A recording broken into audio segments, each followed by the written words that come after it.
Hi, I'm Mary Beth Lachak, Director of Strategic Communications, the Canada-France-Hawaii Telescope. Today we're talking about elongations. So you might hear in the news that Mercury or Venus is at the greatest eastern or western elongation. But what does that really mean?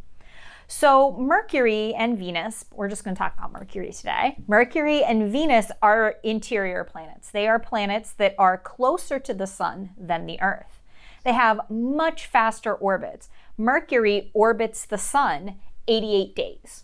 So 1 year on Mercury is 88 days here on Earth, which just shows you how much smaller the Earth's orbit is and how quickly Mercury moves around. Now, when Mercury is at its greatest elongation, it's at its greatest distance from the sun in its orbit. The orbits of all of the planets are ellipses. They're stretched out circles.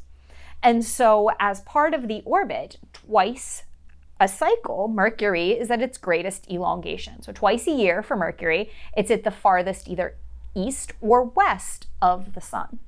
So when it's at its farthest distance, Mercury is a tiny planet. It doesn't have an atmosphere and it's really hard to see in the sky normally because it's so close to the sun.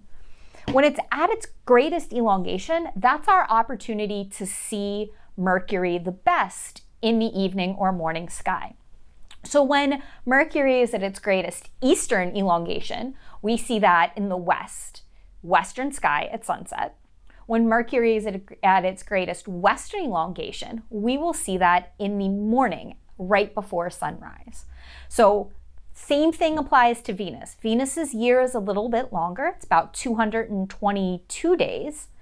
Mercury's much shorter, but both of them as interior planets have elongations as opposed to conjunctions, which is something we hear of for the other planets in the solar system.